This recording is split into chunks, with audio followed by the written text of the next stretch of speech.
Dr. Sharp, Mr. Wise, please report to the office. Now! Welcome to another edition of From the Principal's Desk with Mr. Dennis Wilds and Dr. Chris Sharp. Welcome back. This is episode 4 from the Principal's Desk. Dennis, good to see you again, my friend. How's everything in your world? Doing great, man. Glad to be back. We have been on hiatus. I'm sure everybody's a lot like us. We're still in quarantine. Thought we'd lay down a couple more podcasts. This one's going to be a big one today. Dennis, we're talking about relationships. Probably one of the most important things for school culture, in my opinion, and I know probably in yours also. So let's talk a little bit about relationships. Tell me about building relationships within your school. Yeah, Chris, let me just first say, man, I've been looking forward to this podcast. I knew several weeks ago that we were, moving in this direction, that eventually relationships was going to be a big topic that we talked about. And this is, relationships has been a major focus for my school this year. So I'm so excited to get on here today and to share, what we do to build relationships and with everybody. And to answer your question, like you said, when it comes to school culture, the focus area, this focus area may be the most important to developing and maintaining a strong school environment because it's all about relationships. Absolutely. And I think as administrators, it's 90% of our job is managing relationships with staff, with students, with parents. We spend a lot of time in the PR field, more so than instructional field a lot of times. So This is, to me, as any administrator, especially brand new administrators, I think this is going to be a very helpful podcast for them. Yeah, and like you said, this is probably going to be a two-parter for us. Once we get going here, we'll take a look at the time and see. But I'm kind of going to focus on relationships from the student point of view, helping teachers understand the importance of relationships with their students. And then I think you're going to focus on building relationships between administration and teachers. Is that correct? Yes. And I think if anybody's been following our blog, Dennis and I, we've been very similar in what we've talked about, but we focus on different areas depending on what week we're writing for. So Dennis, let's talk about those students, because you and I both, we're back. Let's give a little background. We're both middle school teachers. Yep. Middle schoolers can be tough to build relationships at times. And let's talk about it. You got kids, let's build those relationships. Yeah, and here's the thing, man. Every successful teacher and principal that I've ever worked with, they just seem to have a knack for creating and fostering positive relationships with their students. And I feel like that had a big part of helping them be successful. I just finished, I guess a couple months back now, but I finished reading Hamish Brewer's book, Relentless. He's the tattooed skateboarding principal from Virginia. He places a major emphasis in his book, Relentless, on building relationships, the importance of relationships. One of the biggest quotes that I took away from that book when I read that book was Hamish Brewer saying, "The straight up truth is that my success in education is not rocket science, it's relationships." That's powerful. And when you got somebody on that level that's, he's got films out, he's got a book out, and, when they're really focusing that much on relationships, it's important. It's an important part of what administrators do, and it's an important part of what teachers do. But you can look at other examples. Look at when you talk about the Ron Clark Academy. I think you've been there. I've been there. When you walk through the doors, it's the relationship that he maintains with his students. Mm-hmm. That's what builds that school. I mean, you're talking inner city kids. They're from a hard part of Atlanta. They're seeking this place out, and it's not because of the instructional level. Don't get me wrong. They have a high instructional level, but it's the relationships that he maintains with his students that leads to that high instructional level. If he was hard to deal with, those kids wouldn't do anything for him. And, they'll run through a brick wall for him. And, we've had students like that too. Yeah. You can see it. Successful schools have great leaders and teachers with great relationships. Yeah, and here's the thing. Since becoming an administrator, I've been privileged to observe some highly effective teachers. And these teachers had a toolbox full of excellent teaching strategies. But here's the thing, Sharp. I always thought I was a really good teacher.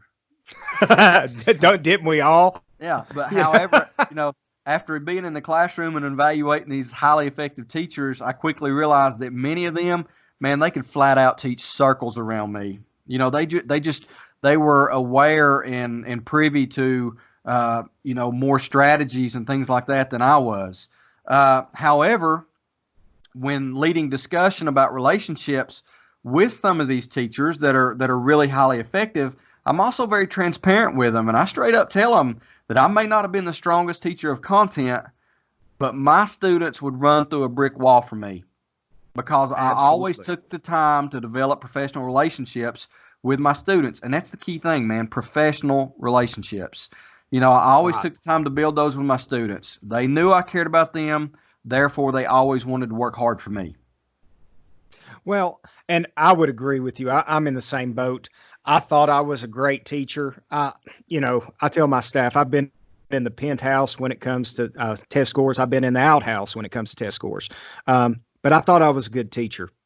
Yeah. And I have seen teachers bell to bell who are absolutely no one can hold a candle to. They're absolutely the best I've seen. But when they struggle with those relationships, they may not get the results they think they're going to get because the students, just like you said, yours would run through a wall for you. You're a lot like I am. I always had a good relationship with the tough kids, the hard-nosed kids. I could see growth in those students. They would work for me simply because I cared about them. And I think that's missed sometimes in classrooms where people think you should do it because I say so, not because, you care about me, I care about you type situation. And that's sad because they're missing that critical little, tweak that sometimes they need. Yeah, and I'm going to kind of get off track here a little bit, and I'm going to skip down a couple points, and then I'll come back because I think this is a good time to really get in and talk about be the three, be number three. I love this. Yeah, this is something that I kind of come up with, just kind of hit me out of the blue when I was blogging. I started thinking about, different kinds of teachers, and I started talking, just like I said a minute ago, I may not have been the greatest teacher when it come to strategies and content, but I was really good at building relationships so my students would work hard for me. Well, not everybody's like that. So I started thinking about the different types of teachers. And I kind of developed this big push for any teacher to be number three. And you might be like, what? What in the world does that mean? Don't you want to normally be number one? Well, here's the deal. Let me break it down for you. There are three types of teachers. Teacher number one. This teacher is a genius when it comes to content knowledge. However, this teacher doesn't have very good relationship building skills. This teacher will never get the fullest potential from his or her students because those students aren't going to be invested in that teacher. Right. It's kind of like, it kind of reminds me of the teacher from Ferris Bueller, anyone, Bueller. Yeah. The kids just aren't really involved. They're not invested. They're bored. The guy may be a genius with his content, but he can't really teach it and he can't really build relationships. Well, then there's teacher number two. And this was me. I kind of considered myself, after self-evaluating, I was teacher number two. This teacher's content knowledge is definitely not on genius level, but he or she has a strong relationship building skills. This teacher's students are going to work hard for them, but they will only see average to above average results, and that's kind of what I had when I was in the classroom. I mean, I knew the content well enough to stand up and present it, but really not to get to the depth of knowledge that I should have. But I was really good at building relationships with my kids, so they worked really hard to try to learn the content, if not through me, maybe on their own. So I always had decent test scores, because those students, they worked hard, for me. They wanted to. Well, here's the third one, teacher number three. And this is where everybody should strive to be. Be number three. This teacher has very good content knowledge and has really strong relationship building skills. They kind of got the best of both worlds. This teacher is going to get the most out of their students because they understand how to effectively communicate the content, create engaging learning activities, and the students are going to be fully invested in that teacher's activities. So you got strong content knowledge and strong relationship building skills, which equals, engaging experiences in the classroom, depth, deep content knowledge, learning, engagement. So here's the deal, man. It's really simple. Teachers need to push themselves every day to be number 3. They need to dig deep into their content standards to develop an extensive understanding of how to best plan and communicate their standards. And they also need to focus on building positive relationships. Having respectful, positive relationships encourages students to be more engaged and invested. So B3. Man, I'm telling you, Dennis, that is some power. I'm telling you, that's powerful, powerful stuff. We talk of, in our state, teachers are ranked from, I don't want to say ranked, but they receive a score from 1 to 5. Everyone talks about being a 5. You talked about being number 1, but the way you've lined this out is it's simple. And I would agree with you. Like I said, I was a 2 in your scale. I would have been a 2, just because I focused almost solely on relationships. Content was important, but if I had those kids, I could get them to where I needed them to be, and probably needed more time studying my own content. But to see this, man, I can close my eyes. I don't know about you, but I can close my eyes and I can about go through my roster and see where each one of my teachers would fall into this. How many times have you walked into a classroom and the teacher looks bored? Yeah. They're up there lecturing. They're bored to tears. The kids look like, you'd have to put a mirror under their nose to see if they're breathing or not. It's like, yeah. And that when the test results come back, they're like, oh, they didn't do well. No, duh. They did. Of course they didn't, because they weren't engaged. Yeah. I ask my teachers all the time, when you're thinking about your class and the engagement in your class, would you want to be in your class? Right. I think, and here's the thing, especially for those, upper grade, middle grade teachers, they're content specific, that most of the time that's their wheelhouse. So if I go into a math teacher's class and he's bored teaching math, well, that's his wheelhouse. That's his thing. How are you, of all people, you should be the most passionate about math. Sure. And you're presenting it like, paint's drying. The other thing I'd mention, to get back to that too, and I see this more in middle grades than I do in the younger grades. Younger grades take a little bit different approach. They're building these relationships a little bit the wrong way. Middle school teachers are notorious for sarcasm. Yeah. And I'm all for, laugh with your students. Let them know that you're human also. But sarcasm, a lot of times, one, it will get you in trouble. And 2, they're not of the age where they understand that. So that's a real dangerous way of building a relationship. And on the other side, the younger grades, a lot of times, especially with, female teachers in young grades, they're very motherly of them. And that can be a dangerous relationship too. Sometimes those students don't understand when you say professional relationships, those students don't understand professional relationships. So building it is like an art, in my opinion. Sure. Yeah. And here's the thing, man, I was probably guilty when I was in middle school of using sarcasm, since becoming an administrator and seeing the other side of that fence and, dealing with some situations throughout, my 6 years as administrator. Sarcasm definitely does not have its place in the classroom. It's unprofessional. There's a difference in being sarcastic, kids being sarcastic with each other and their buddies, and a professional teacher being sarcastic with a student. I always warn mine against it.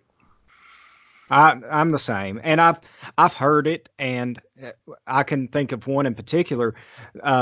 She had a very sarcastic attitude and wondered why she was having classroom management problems. She truly believed she had a good relationship with her students. But the problem was the students students didn't recognize, that the difference between a relationship and a professional relationship. Yeah. And it was tough to break that mold for her to break through. But once she did, she's got great classroom management now. Yeah. Let's go back to a question that I get sometimes. I posted a blog on building relationships, and one question that I received on social media was, how would you advise someone, because all teachers are different. Like I said, you've got teacher one, that doesn't build relationships, teacher two that can, and teacher three that does both. Well, how would you help teacher one? What are some suggestions, some strategies, some ways that a teacher can learn to start building professional relationships with kids? And it's really not hard, man. It's really not. Number one, here's what I tell everybody. Smile. Smile. A simple smile is a powerful gesture. When you smile, you release dopamine in your brain, which lifts your mood. Not only does it make you feel better, it makes everybody around you feel better. It is scientifically proven that smiling is contagious. When you smile at someone, you are basically slinging dopamine. So smile at your students. Be at the door when they come in. Smile when you're standing up in front of them and you're presenting content. Smile when somebody says something, that's funny. Have a sense of humor. Laugh a little. That's step number one. That's easy. Well, the first two are what I consider step one. I kind of tier relationship building. Your basic tier. Number one, smile. Number two, greet students at the door every day. This starts every class off on a positive note, as well as provides an opportunity for the teacher to quickly assess how each student is doing as they come in the door. If the teacher greets a student and the student smiles and they speak back, then that student's probably having a pretty good day. However, if the teacher speaks to a student and that student ignores them or some, doesn't respond appropriately, that's a red flag, and that should tell that teacher to follow up with that student. Right. Okay. So that's basic. That's 2 steps that anyone can start tomorrow. Okay. Here's step 3. This is kind of intermediate. Step 3 and 4 is kind of intermediate in the middle. These are mid-level relationship building skills. Learn and incorporate student interests. If you really want to get students interested in your content, incorporate their interests into your content. Teachers can start out every year by having students complete student interest surveys. This gives the teachers a general idea of what each student's interests are. Teachers can then use those to relate the content to student interests. Such as math problems. When you're putting word problems up, then you can just design those word problems around student interests. It helps you guide those relationship building conversations as well. Well, I want to add just a little bit to that, because I think this is an important thing when you talk about student interest. You also have to having that conversation with your students.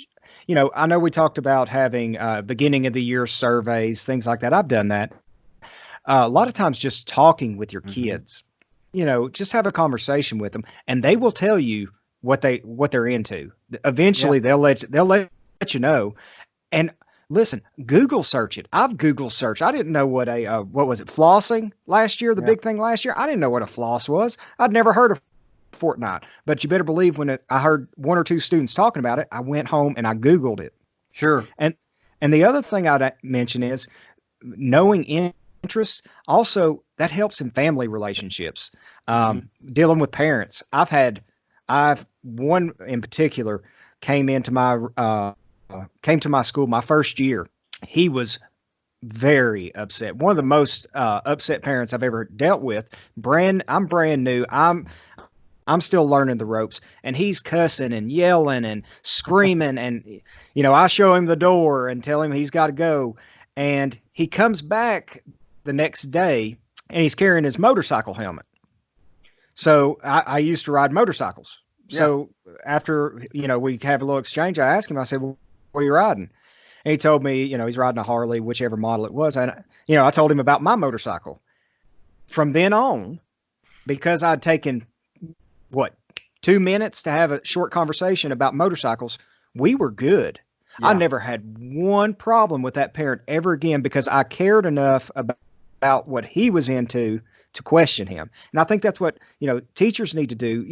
It doesn't take a 30-minute conversation. It's a 2-minute conversation of Yeah. just be observant and follow up on it. Yeah, and here's the thing. It doesn't cost you any instructional time, to have these conversations. Teachers can take time during transitions, eat lunch with kids, recess, take those times to talk to kids, to get students to start to trust and become more invested in the learning process. When they know you care about them and they know you're interested in them, then they're going to be more invested in what you're going to put out in front of them. What's the Well, old saying? you mentioned What's the saying? They don't care what you know until they know how much you care.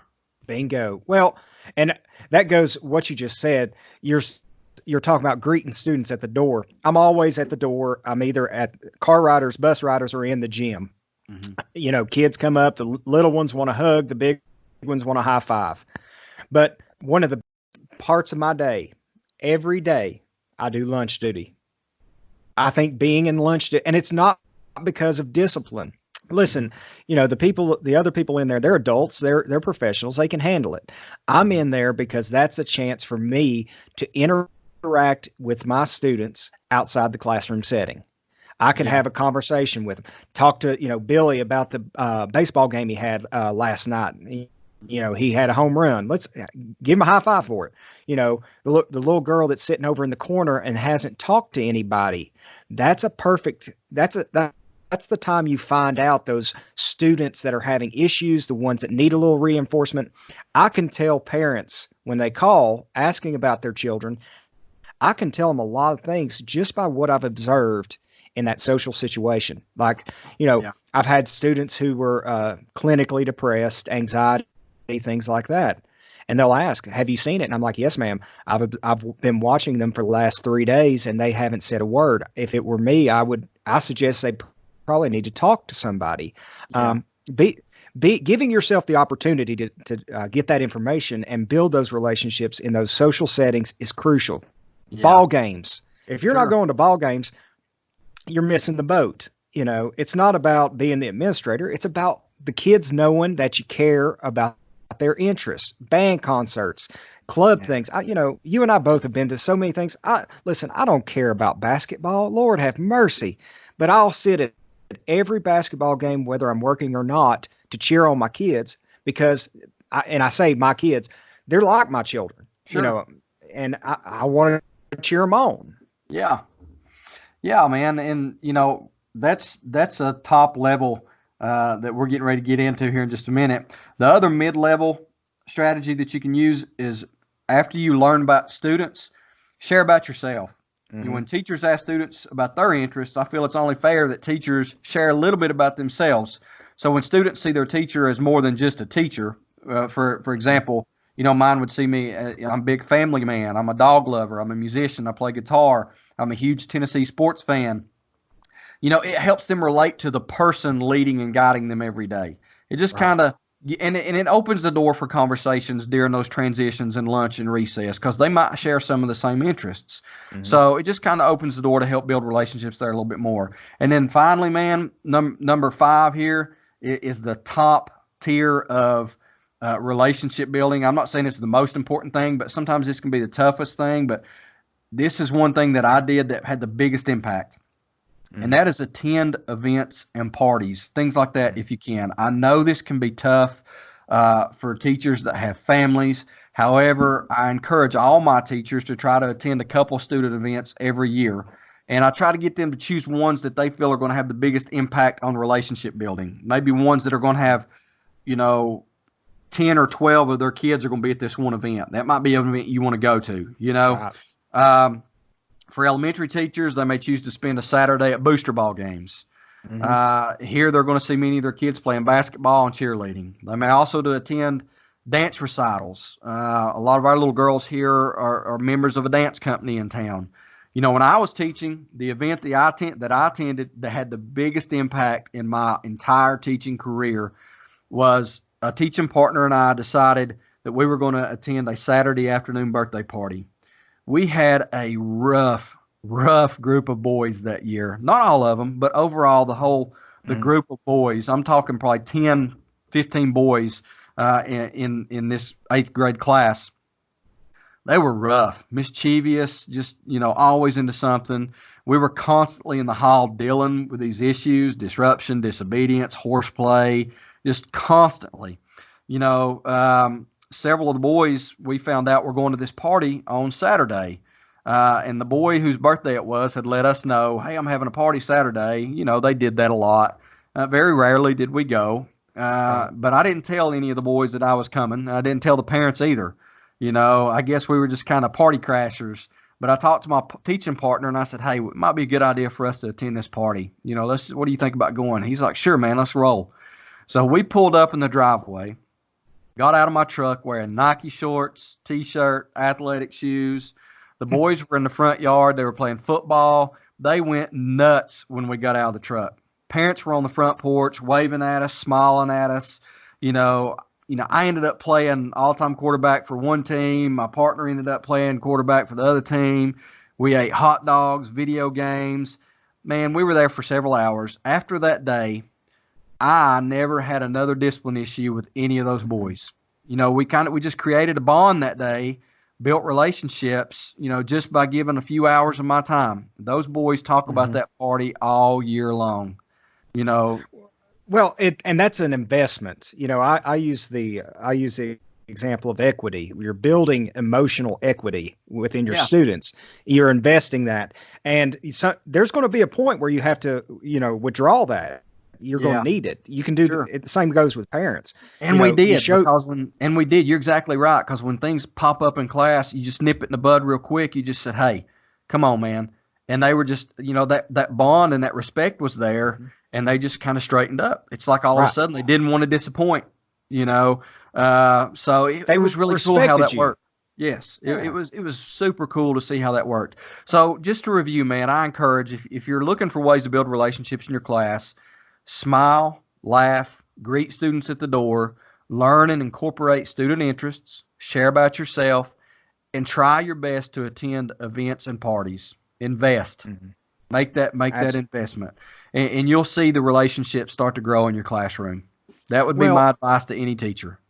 here's the thing, and for new teachers, they haven't seen this yet, but the power of that relationship, it doesn't end when they leave your classroom. I Oh mean, how no. many times have you've been out, I've been out, you always see a former student. Hmm. One of the ones that gets me the most, he was a former wrestler of mine. I taught him for 3 years, and I also coached him for 3 years. He was a real hard case, big kid, um, got in a lot of trouble. I never had any issues with him. In fact, I was the one they called when they had issues because I could talk him down. Hmm. Um, and I love him like a son. I really do. And I would see him out. He's been in and out of prison a couple times now. Hmm. And one time I was at the mall and he came up behind me. I didn't see him, and he grabbed me around the waist and lifted me up. He was about 6'3", big boy, Yeah. and he lifted me up. My wife's freaking out, and I said, George, put me down, and he puts me down. I knew who it was when he picked me up, and I looked at him. I said, so how are you doing? Well, I'm out, coach. I'm like, that's good. Are you behaving? Are you working? I'm trying, coach. And he's 23 at the time, 22, 23, whatever he was. But he still cared enough. He wanted me to brag on him a little bit. That's what he came over for. He wanted me to say, good job, George. Uh, um, and I did. And the positive thing, and this is why I don't mind mentioning his name, he has made a complete turnaround. He's a family man now. He's out. He's doing well. He's got a good job. That's not because of me, but it's several people like you and I that invest in him and build that relationship instead of just casting them off to the wayside. Because some of these kids, we may be the only positive relationship that they'll ever have. They may not get it at home. They may not get it at, they may not be going to church or being involved in athletics. Your teacher may be your only safe spot. And when I read that number one teacher that we talked about, when we're talking about B3, man, you're missing the, I got into education to help kids, not to lecture. That's Right. just kind of that's what I do to draw a paycheck. I'm trying to help them. And if you're not building those relationships, you're selling yourself and you're selling your kids short. It just, I feel sorry for those that don't. Yeah, it's just like we stated at the beginning of the podcast. When it comes to school culture, relationships, or classroom culture, in this case, because we're talking about teachers, but if you get every classroom doing this, then it affects your school culture in a positive way. This focus area, relationships, is the most important in maintaining a strong classroom environment, because it's all about relationships, man. Hamish Brewer, to summarize this whole conversation, Hamish Brewer said it best. It's not rocket science, it's relationships. Mm-hmm. You're right. Absolutely. And every teacher, if I ever go back to the classroom and get out of administration and go back to the classroom, which I hope, I love what I do. So, hopefully it doesn't happen. But if I do, I know that I will always strive to be that B3. I want to be that teacher that digs in and knows that content knowledge and knows how to build strong professional relationships with my students, so I can help get the maximum potential from those students in and out every year. If I were in the same position, I would say the exact same thing. I want to be that teacher that, I want to be 3. I want to be number 3. Yeah, man, I want to be 3. That's the first time in my life I don't want to be number 1. That's right. I want 3. Hey, trademark Dennis Wilds. Do not steal it. We're going to start selling T-shirts shortly. Bumper stickers from the principal's desk. Good deal, man. Hey, Dennis, let's you got a book for us this week you want to share, or do you want me to share? You go ahead and share one. I shared last week. You share one this week, because I know you've got a good one on deck here. This one's different. It's not a leadership book. This is one, and I've kind of talked, if you've been following our writing, one of my things is about grit and mindset, kind of powering through tough times. The book I chose is a book on Ironman triathlon. It's called The Iron War by Matt Fitzgerald. And it's specifically about a race that took place. It was the World Championship race in 1989.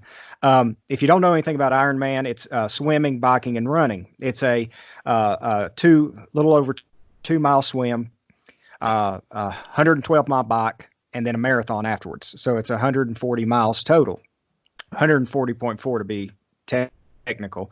But these two guys had been rivals for years. And I'm not going to spoil the book, but I do. One was a repeat champion. Dave Scott had won several championships. He was a hard-nosed guy, technical guy, very type A personality. If you were talking about your B3, he's going to be your number 1. Okay, he's the guy that knows everything. His rival was Mark Allen, and Mark Allen would be your number 2 in your B3. He's a free thinker. He's a relationship guy, into Buddhism, into meditation, transcendentalism, things like that. These guys had raced each other so many times that they knew each other so well. When they raced in 89, they went like 136 miles side by side. Now, I want you to think about this. Over the course of 7-8 hours, 136 miles with it shoulder to shoulder the entire time. And they were so determined to be the best. The grit that it took and the journey that each one of them took to get to that point is just, it's inspiring. And if you look at it from a leadership standpoint, you kind of got to think, okay, we've talked a lot about time and pace and, not becoming discouraged in change. I think that's a great example of not getting discouraged, is having so much grit or being so gritty that you just won't give up, that you'll fight tooth and nail to be the best. And, that's why I like about our relationship. We said it before, I'm your buddy, but I still want to beat you. I want my school just to be about that much better. But there's nothing wrong with friendly competition. No. And that's what this is about. So Iron Wars by Matt Fitzgerald is my book for the week. Good deal, man. So people check it out. They can get it on Amazon, hopefully. Oh yeah. Good deal. Well, hey Dennis, I think we're going to go to an episode 2 for my part of it, and That's good. we'll pick it up next week. I want to thank everybody for tuning in this week. If you haven't liked or subscribed, we're on iTunes. We're going to be on Spotify. We're on YouTube. If you want the video content, please make sure that you follow us. And also make sure you jump in and follow us. We got a Facebook page from the Principal's Desk, and we also have our own Twitter from the Principal's Desk. It's @DeskPrincipal is our handle on Twitter. So make sure you get on there and give us a follow. And I'd also say, give us some comments if there's something that you want us to talk about, or if there's something that that piques your interest. We're more than welcome. This is a community effort, so please reach out to Dennis. I know you've had some social media contacts. I've had one or two reach out to me, guys and gals. Thank you again for tuning in into From the Principal's Desk. Everyone have a great week. Stay sharp. Wilds out. All right.